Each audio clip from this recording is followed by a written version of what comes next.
Hey,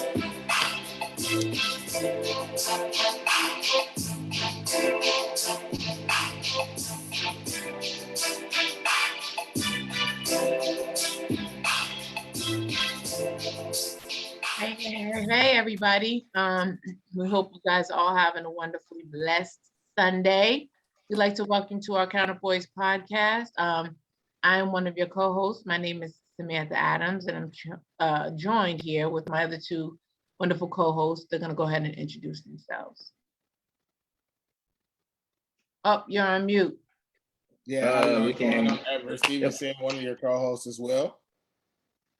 Hello, everybody. My name is Malik Foster. I'm another co-host for the Counterpoise podcast, and we have a great show for you guys today. We will be discussing how the different ways the government can implement different programs, implement for reparations to the descendants of those enslaved here in the United States. So, but before we get into our topic today, I would like to share with you guys the Black business. It's called Her Sweet Dreams. Let me share that with everybody today. So let me know if you guys see that. So this is Her Sweet Dreams. This is a apparel, sleepwear, and accessories company. So they sell onesies. So as you can see here, they sell onesies. They sell boy shorts and other different accessories as well. It's a Black-owned business. So please come out and support. It's Her Sweet Dreams. You can contact them at hersweetdreams.com for more information and if you want to place an order. So we could get started into the topic today. What really sparked this this discussion for us today, it's not really a debate, but our discussion primarily is, it was an article that we saw on an Instagram post. It was focusing on Georgia, where they plan on implementing a program where approximately 650 women would be receiving $850 from the state every month for 2 years starting in 2022. So we wanted to kind of take a look into that program. They wanted to see how people would handle receiving that money from a fiscal standpoint. So how would they handle the additional of the guaranteed income? And as well as they wanted to see how, it would mentally change them. So it's sort of an experiment of some sorts. It's pretty interesting. It'll be taking place in various areas throughout Georgia, so urban and rural areas as well. So do you guys want to kind of chime into this? Yeah, I want to know where I can sign up. No, I'm just joking. No. I definitely think that this is one that's going to be a pretty good program. It looks like it's going to be something that's going to definitely allow for a lot of people to get an opportunity to get some advantages in life by having some extra income to help with either savings or possibly do some other things. Like one hopes to invest, one also hopes to be able to cover some lifestyle things that that they maybe not necessarily had before, such as cars or things like that. Yeah, I agree, but I do have concerns, right? Because a lot of times when people, so let's back up for a second. The demographic for this are Black women who, the Black women who are in a certain tax bracket. You know what I'm saying? And so when you're talking about tax bracket and stuff like that, they're below the poverty line or somewhere right around the poverty line. That's who these women are. I think it's supposed to be somewhere around 600 and something women, just about 600 women. And they're going to get like $850 a month, I think, for 2 years. some of the issues with that is when you start talking about financial literacy, right? What are they going to do with that money? My hope is that the goal is to do something to elevate, right? But if you're never taught, they don't teach financial literacy in school, right? And so if you're financially illiterate, you may not do what you're supposed to do with that money. And all you're doing is just feeding it back into the government. And so I think that right there is definitely something that, is a concern as it relates to That's the that. question. Like, what are you supposed to do with that money, right? Like, Right. what's the answer? Because, like, what I'm saying. One family might have a need for maybe transportation means. One family might have another need for childcare costs. Another family might have a need for healthcare costs or things like that. So, you know what I Right. mean? Like, That's when you talk about meeting the need, though, right? Like if you have these needs, that's how you meet them. You now have this extra income that can help you meet those needs. But then you have people that won't do what they're supposed to do with it. They'll be out there, buying hair and designer clothing and not doing anything to better the longevity of their life. habits. Right. They're more so feeding habits and than doing things to better the longevity of their circumstance. One of the I just wanted to chime in. I just wanted to say I find it very interesting that they just selected Black women. Like it's just a women focused, right, I guess specifically Black women focused program. But I was gonna get into that. I think the reason is because you guys, we've done podcasts in the past and we're talking about the financial dynamics about Black people, right? And Black women, not even Black people in America. And when you talk about people in America and finances and income and equal pay and all that, Black women, although are the most educated in the country, are at the bottom of the totem pole when you're talking about money. And so Black women make less money than everybody else. They probably work just as much, if not more. And that may very well be one of the policy reasons for them being targeted as the recipients of this money. But I just want to just paraphrase that real fast. When we say Black women in particular, we're referring to other demographics within their same position. Right. So that, we're not just saying, they just make less than everybody, period. It's more so like in the same position that they're working, the same job, and Yeah, we're just talking about the average. Right.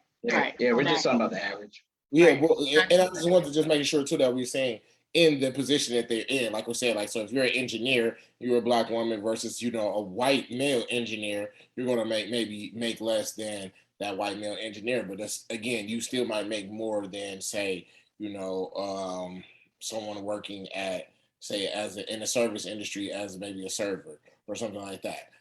That's where I wanted to make that differentiation. Yeah. Okay. Yeah, but yeah, I'm glad you cleared that up for me. Thank you for that. And so, when you start talking about that, there's also other things that we got to talk about when you're talking about that kind of money. Like, is it taxable? Yes, because everything is taxable, right? That's the thing about our government. They always taxing something. But what are those tax consequences going to look like, right? Are there going to be any exemptions available? What is that refund? How's that going to affect your refund at the end of the year? When you sign up for certain programs and services, is that going to be included as a portion of your income? Like, there's a lot of different things that, that we don't know all the answers to yet, but hopefully those things will get cleared up. You know what I'm saying? But I did want to kind of pivot a little bit and juxtapose that up against reparations, which is what we're really here to talk about today, right? When you start talking about reparations, our government, the head of our government, let's just put it like that, doesn't believe that we should get reparations. All right, You know what I'm saying? It's okay. Doesn't believe that we should be able to get reparations. There is a school of thought that they can't afford it. I don't know about all that. But because we got money, we blow money on things that don't matter, right? and other groups of people have gotten reparations. And when I say reparations, I'm talking about some sort of repair to descendants of African slaves that were brought to this country and enslaved to build this country, essentially. Is there a way to go about doing it? Yes, I think there is, and we want to get into that a little bit more. But when you're talking about this in her hands, I don't know, grant, stipend, I don't know what you want to call it, but giving Black women money for 2 years. Experiment. That is basically what it Experiment, is. whatever you want to call it, right? Experiment. Right. When you look at that, what purpose does it serve? Right? Study. I don't know. Experiment sounds a little. Let's go with Well, study. I mean, that's kind of what it is. Or you could say case study if you want to use that word. It's more of a case study because they want to figure out how financially responsible people would be with guaranteed income. And I guess they're trying to choose Black women because they have the least amount of money, and they I guess they would stand.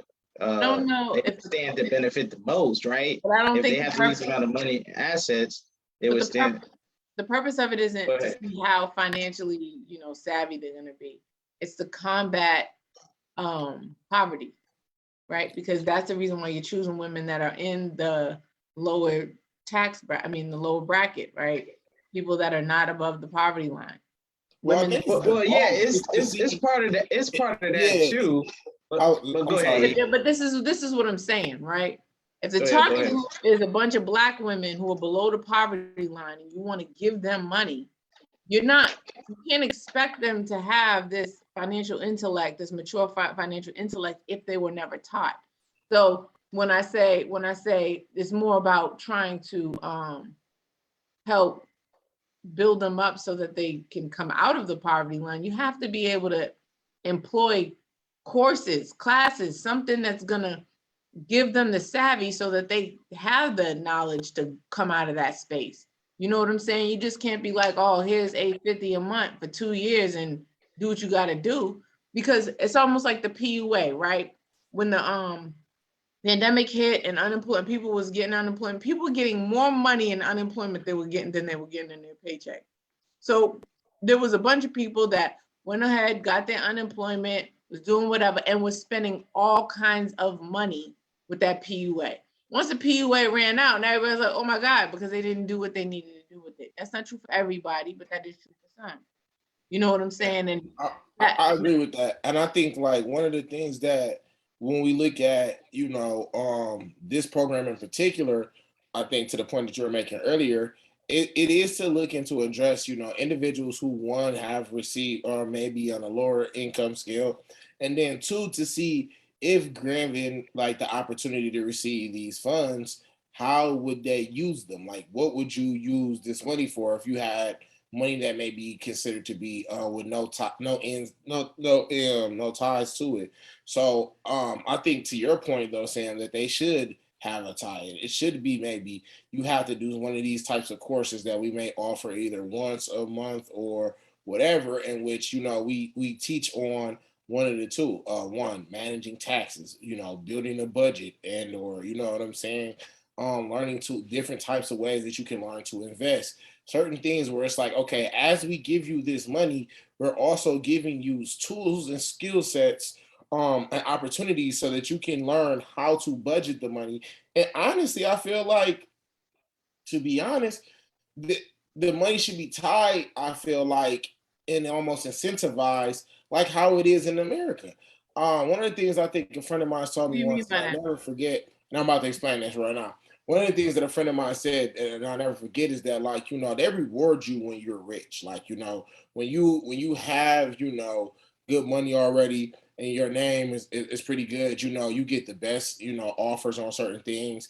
Your credit score, you have a pretty good credit score, you are able to leverage your name and stuff like that. So what I mean by this is what they should do is, if they could learn to like look at the way that people utilizes their money, and if they use their money in the ways in which it would allow for them to either one, grow wealth and eventually be able to wing themselves and become financially independent, they should be able to be allowed to continue in with the program, right? Because it's going to say we're going to look at I think the program should look at how, like, we're going to give you these tools, and then we're going to look to see how you look to manage what you do with it.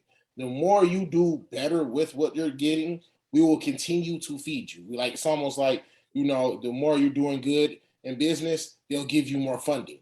You feel what I'm saying? So then we'll let you continue to grow to now you're self-dependent. You don't need the system no more. You can go off and do it on your own.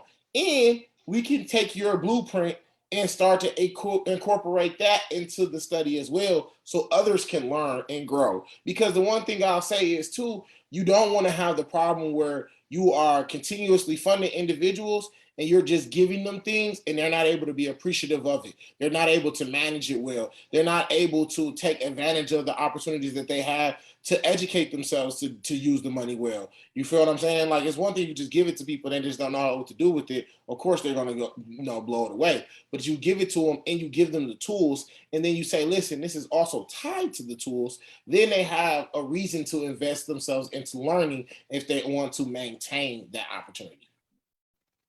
Yeah, I was gonna say, just mention the point that from a reparation standpoint, the whole, you know, the income and educating them about it makes sense, because I think, you know, when it comes to Black people, that was part of the reparations argument. Like, hey, education was stripped away from us. We had to secretly figure out how to read. You know, segregated schools.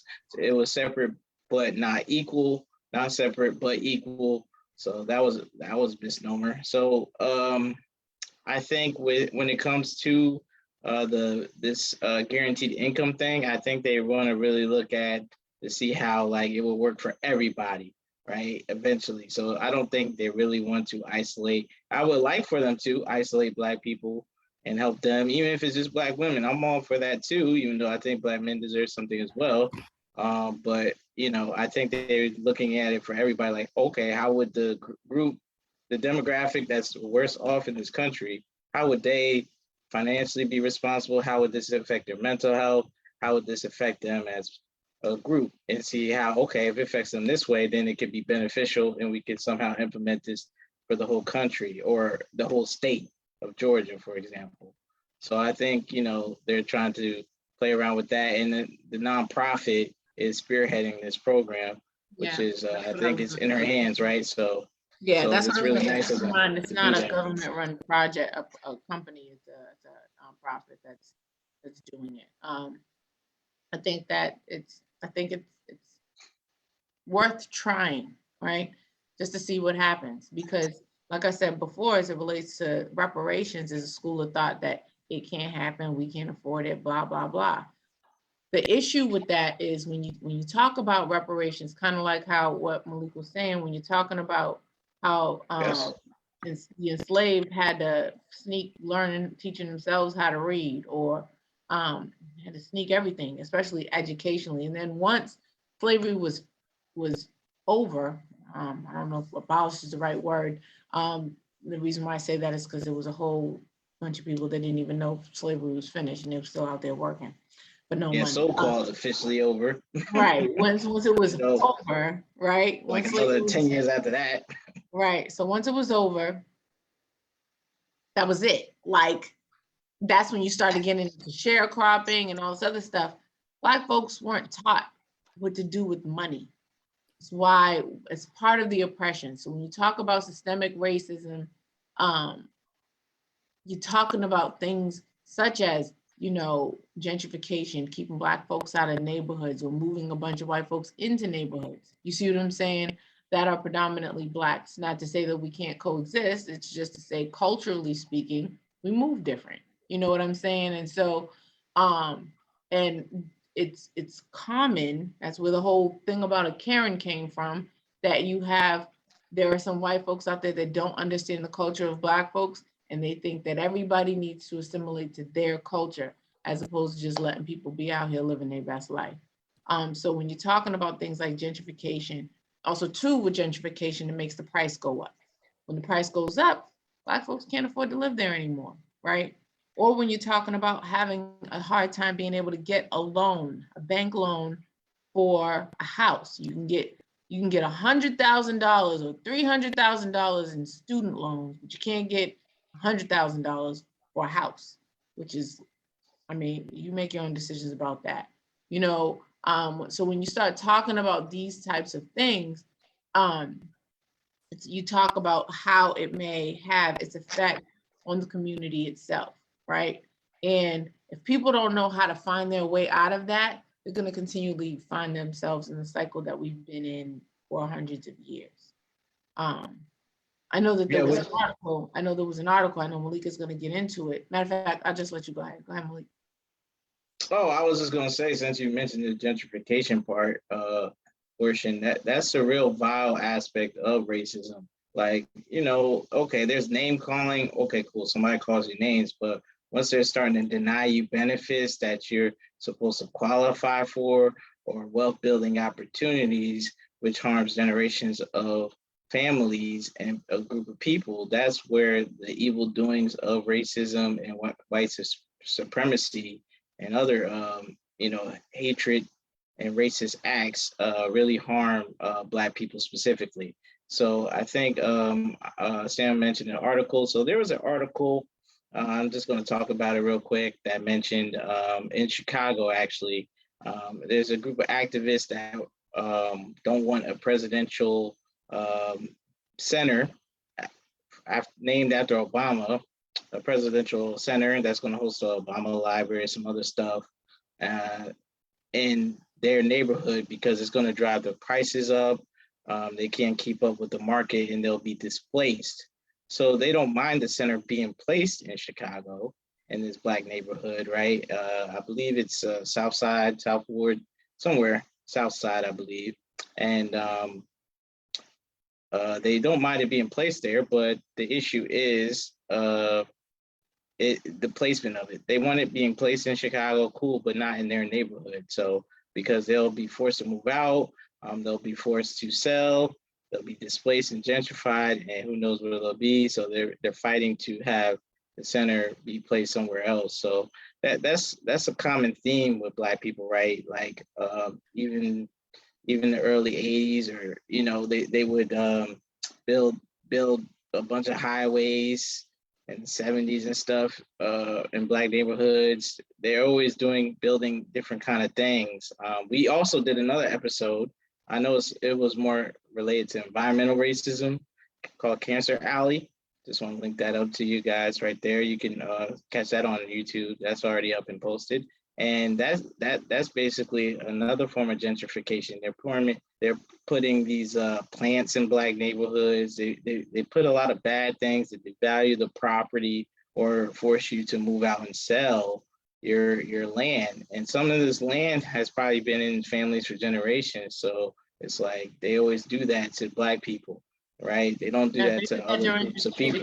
And I want to jump in on that, because there's other ways in which and then we've talked about this as well, where they've made lakes out of Black communities. I know, like I said, in Detroit in particular, they made transportation freeways and excuse me, pardon me. Thank you.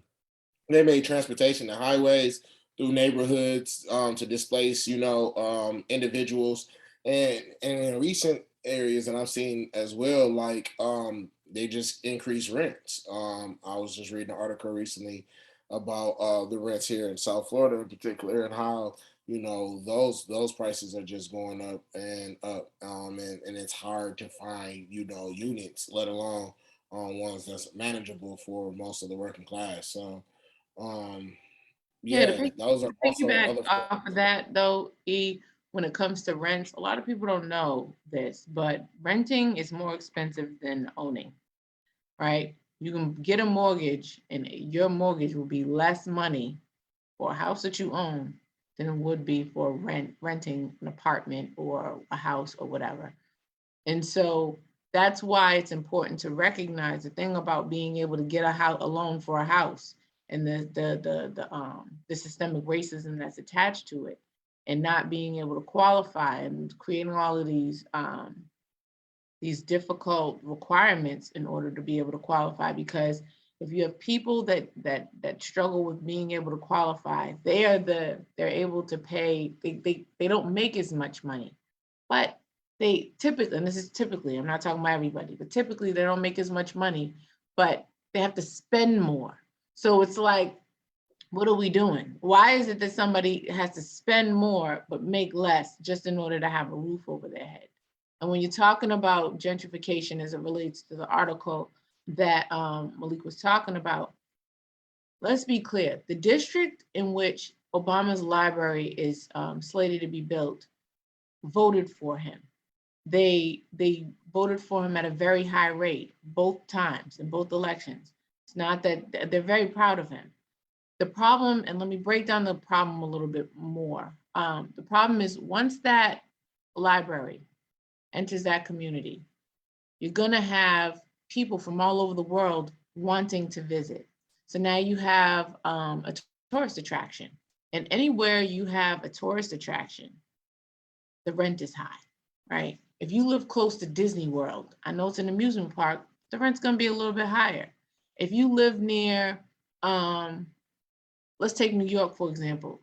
Times Square. I'm sorry. I just wanted to say one of the reasons why that occurs is because the taxes for that location goes up because of the value of that Exactly. attraction. So that Exactly. attraction then brings up the value in that land, and then that land becomes more valuable to the city, and then in turn it may require some of the residents who were able to afford it at one point in time no longer able to keep up with the taxes. Right, and that's where I was going with it. Not only not Oh. able to keep up with the taxes, but what happens is the rent goes up, right? The value, the property value goes up, meaning the amount of the worth, the equity that's in the property goes up. And because equity goes up, the rent, the cost goes up, and people can't afford it, right? They're already paying a higher amount of rent for, based on, like I said, because they don't own, they rent. So one of the things that organization is trying to do, the organization that's protesting, is they're trying to find ways to keep people in the neighborhood, right? Whether it be trying to find some way to keep certain areas as affordable housing, creating plans so they can have some sort of co-op, things like that, zoning, things like that. Because what happens is once those amounts go up, then you have more white people that can afford to live there moving into the neighborhood, and then all Black people got to move out because they can't live there. They can't afford to live there anymore. The catch-22 to that, as we all know, Chicago is a rough city, right? Certain parts of Chicago, let's just be clear, it can be rough. And I guess the counter argument to that is maybe it'll get some of the bad folks out. But thing about it is bad things can happen anywhere, right? Doesn't mean that just because a lot of things may happen in a condensed area doesn't mean that they can't happen in other places. And just because, and even when dispersed, right? And I think that it's important to recognize that they do definitely need to figure out some things. And as it relates to this article in reparations, I think it's also a good way to see, all the different ways in which reparations can take place. Because you have people that say, oh, reparations is never going to happen. A, because they just don't see it happening, right? Because of the way our government functions. B, because some people believe we can't afford it, which I think is a load of crap. Or C, how do we get it out to the people, right? And I think some of the ways that you can get it out to the people is registration, right? I know that they kept crappy records throughout history of Black people, but Black people were also considered to be chattel. And so because they were considered to be chattel, there are records, and we can go back pretty far. Most of us can anyway. And if there was some sort of registry where we could be able to receive the benefits of those reparations, I think that that would be that could be a way in order to disperse that money or whatever it is. You know what I'm saying? And so do you guys have any other ideas as it relates to potential reparation solutions, like ways in which we can receive those reparations? Yeah, I had a little thought on something you even said before, prior to the registrations. I was gonna say, yeah, the bad actors, you do get rid of them, but the issue you still have is the displaced Black people, and Black people. It doesn't solve the poverty issue. It doesn't solve the wealth gap issue. Like you present a nice new center there, but it doesn't solve the problems of the people of the community that got you elected, right? Without those people, you wouldn't have got elected, and you're basically screwing them over indirectly. I know it's not you directly doing it, but by them actually erecting the center on your behalf, that's harming them, right? So it's like shooting them. They're like shooting themselves in their foot, right?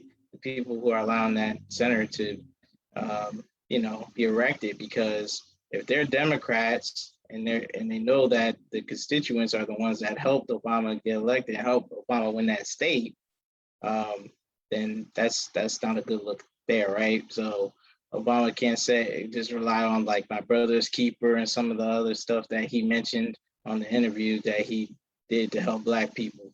He didn't want to promote and advertise it. But back to some of the solutions, though, whether you're talking about registrations, like they make it seem like it'll be hard to gather up a group of Black people and figure out, are they truly descendants of American slaves here in the United States?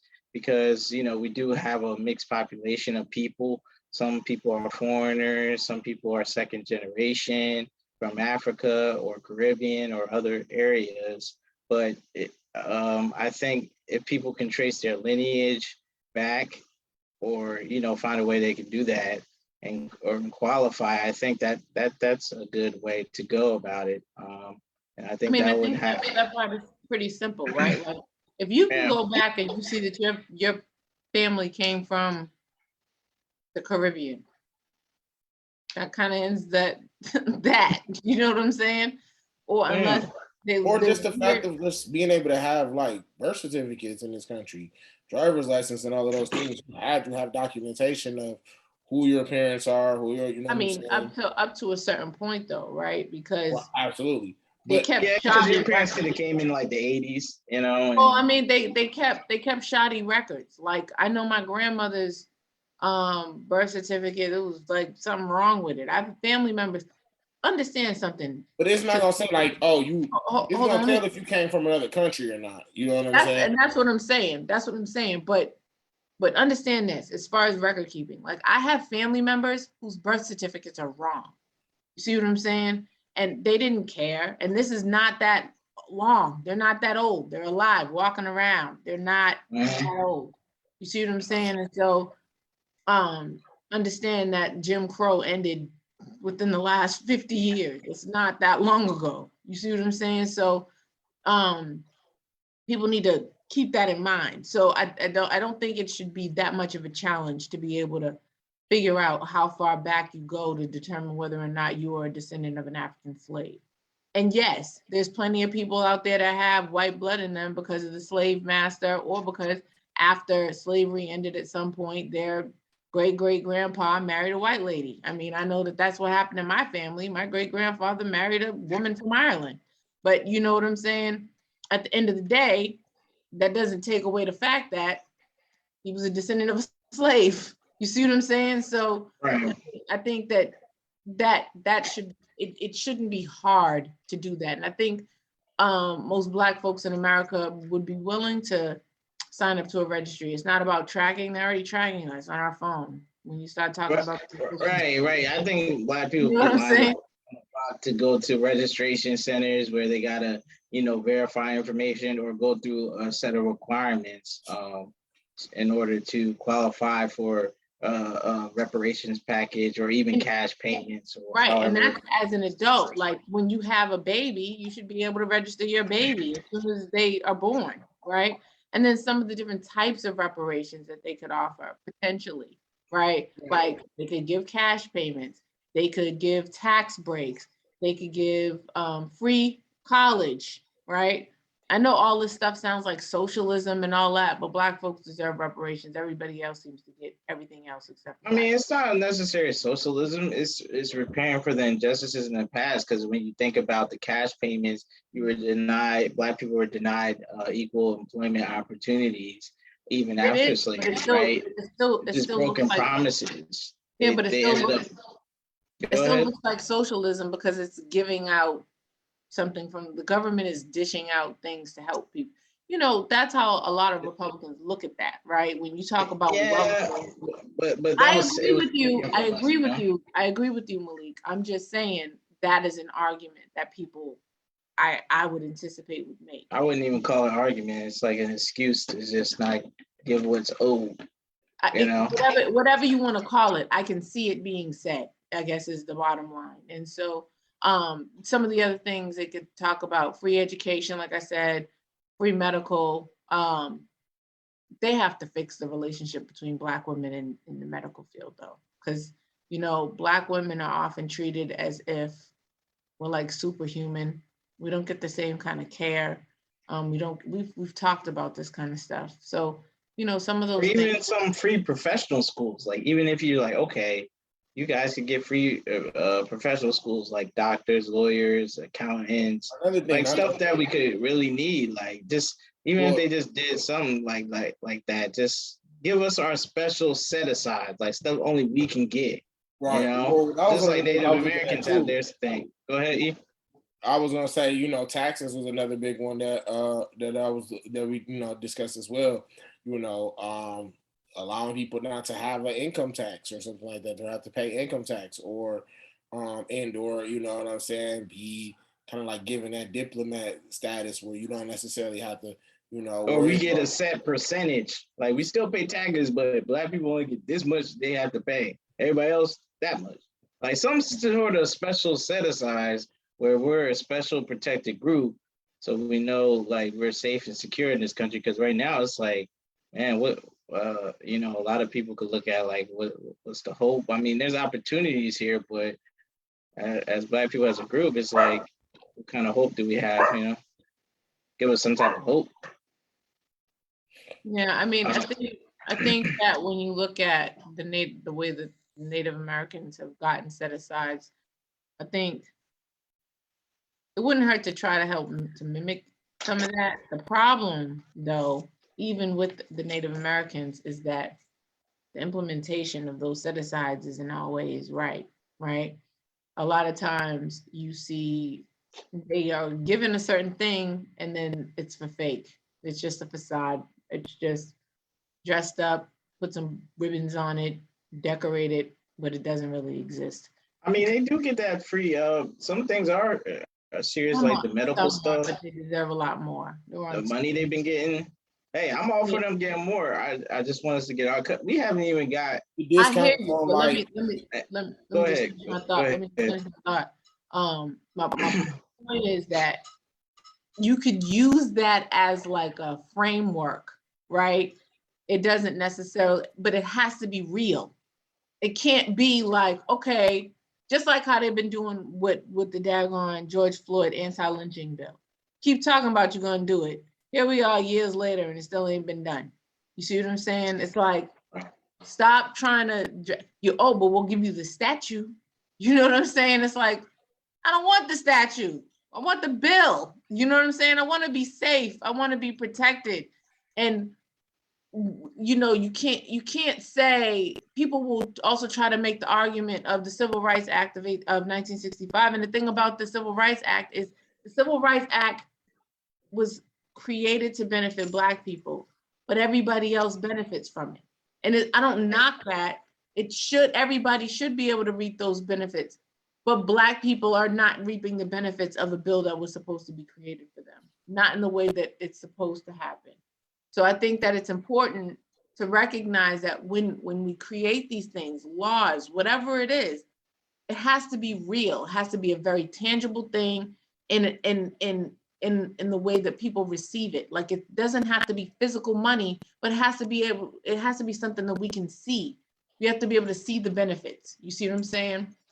So I think that's really important to recognize, because a lot of times, the way things are dispersed, it's not real. Like, when they started talking about the COVID stimulus, I'm not gonna lie, I was very skeptical. You guys see my dog kind of fading in and out. He's our like unofficial fourth member. So he, I was surprised when we actually got the money. I was just like, oh, and then like, what's the catch, right? It has to be something that comes without a catch. How about we're just preparing you? because they did that for the Japanese with the internment camp. They did that with they even did that for slave owners when slaves were released. You know what I'm saying? Where when slavery was abolished.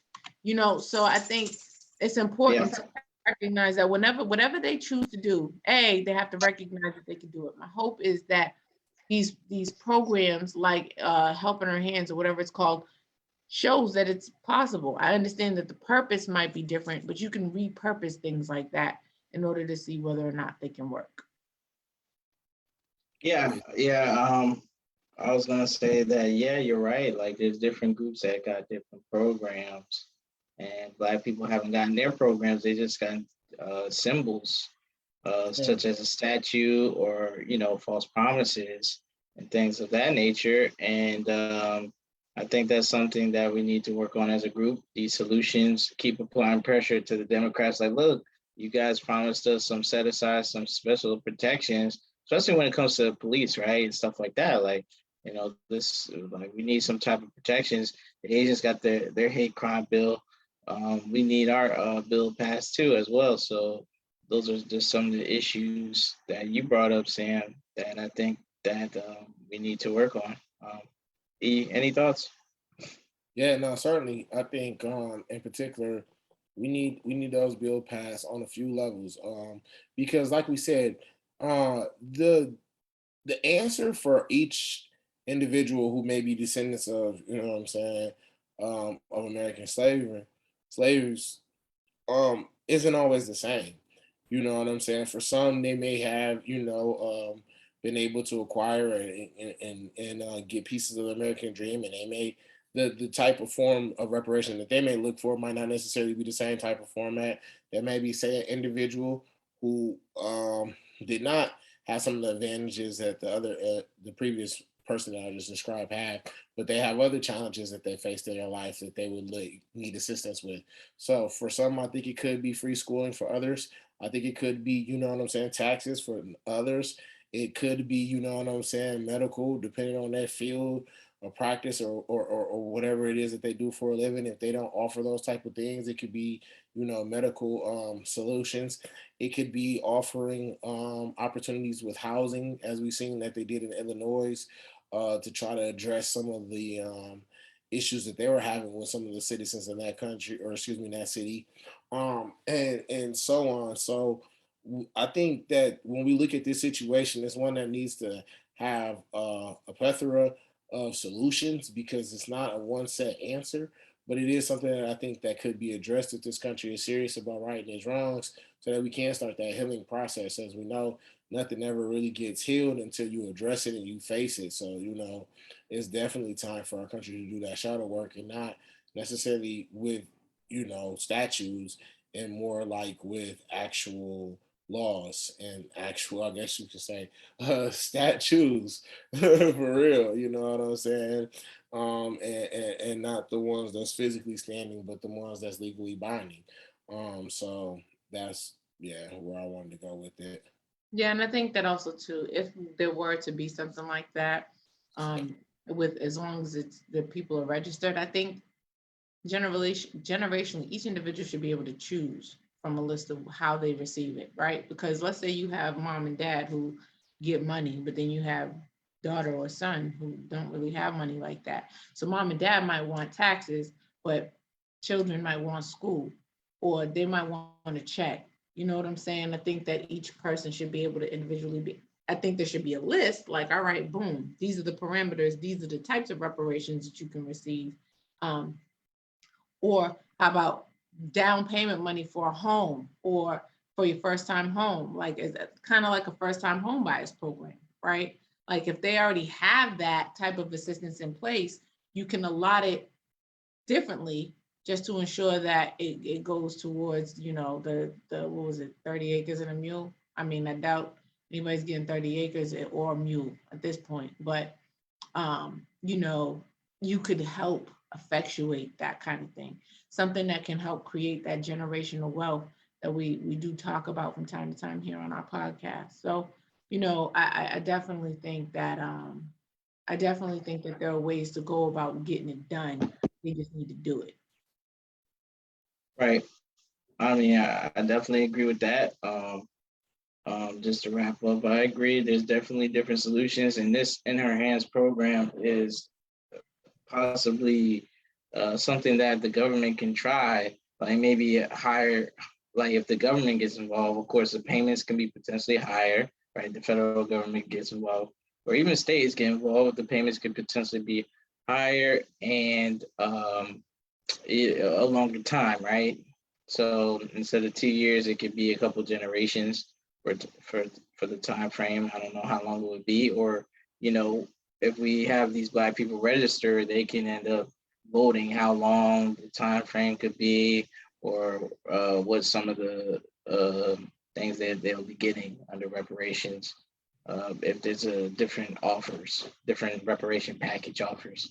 So I do want to highlight the Black business once again in her dreams.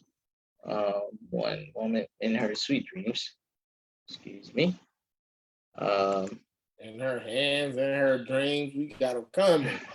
So in her sweet dreams, can everybody see that? So in her sweet dreams, it's they sell onesies, satin says, loungewear, accessories, a whole bunch of different types of sizes as well. Even if you're plus size or regular size, small, petite, they got you. So even if you're on the bigger side or small size, they got you. I'll show you some examples of the onesies once again. This is some of the stuff they have to offer. And this is a Black business, Her Sweet Dreams. Thank you guys for that. And I got a quote here for the motivational minute for us today. It's by Emily Dickinson. It's very short and sweet. Dwell in possibility, right? So we got to dwell in the possibility that, reparations will be real and that, it's possible for us to achieve it, right? In Her Hands is showing us that it's possible for these cash payments in some type of way. In my opinion, that's what I gather from it. I know they're trying to use it for a basic income guaranteed income aspect, but I think you can even flip it around like, hey, if they can do this for basic and guaranteed income, why can't they give Black people cash payments for reparations? Saying that the excuse is, oh, we don't have money. There seems to be plenty of money. Even the PPP loans in that situation show that there's money out there for us, Black people that are descendants of American slaves here in the United States. So that's what I wanted to kind of wrap up with. And I think that quote really exemplifies what we're discussing today. Yeah. You guys have any final thoughts and stuff? Yeah, in conclusion, I just think like kind of like how Malik said, there's always a way, right? There's the whole adage of where there's a will, there's a way. And then shout out to Clark Atlanta. I do this often. Our alma motto said it's stated, I will find a way or make one. We have the means, they just have to make a way. That's it. You know what I'm saying? And I think the In Her Hands project is my hope for it is a positive one. I truly hope that it works out and it's able to show that there's ways to not only fight poverty, as Martin Luther King used to talk about, but there's going to be a way to help Black folks and even provide reparations and to continue to uplift us as a people. That's my final thought. I'm going to just drop my socials really quickly and then we can round and round we go. So Malik can drop his and Everett can give his final thought and his socials. But make sure you check us out twice a week. Wednesday at 8:30 on Instagram, and right here on Facebook on Sunday at noon. Any episode that you missed that's right here on Facebook, you can find it on YouTube. Any episode for our What's Up Wednesday that you missed, you can check it out on IGTV. Please make sure you follow us, share, subscribe, tell a friend if you have any ideas about topics and stuff that you'd like for us to talk about. Let us know. You can DM us. You can send us an email, whatever, fly a kite, I don't know. But if you want to follow me, you can follow me at Samantha Adams -ESQ on Facebook and Samantha Renee 77_ESQ on Instagram. Make sure you check us out on Instagram, Facebook, and YouTube at Counterpoise Podcast. And again, tell a friend to tell a friend to tell a friend, like, share, subscribe, follow us, and all that good stuff. E? You guys can follow me at Lee M. Foster on all social media handles. And, like my co-host here, Sam was saying, that, tell a friend, like, share, comment. We are live on Wednesdays, 8:30 every week, unless there's holidays or, other cancellations. And we're also live here on Facebook around 12 every Sunday. So you can catch us around noon at 12 every Sunday. So thank you guys. If you guys want us to discuss a topic or anything, you can shoot us a direct message, comment, just let us know. E? Definitely. You want to say thank you guys for tapping in. Of course, following up on everything that they just said. Catch us on Wednesdays and Sundays as well. If you got any questions for me, you can reach me at thatguy2104 on Instagram. And then also, you guys can find us at the Counterpoints Podcast and all of our socials. Like you said, on YouTube, Instagram, as well as Facebook. So thank you guys for tapping in, and we're about to get ready to get up out of here, you guys. Peace.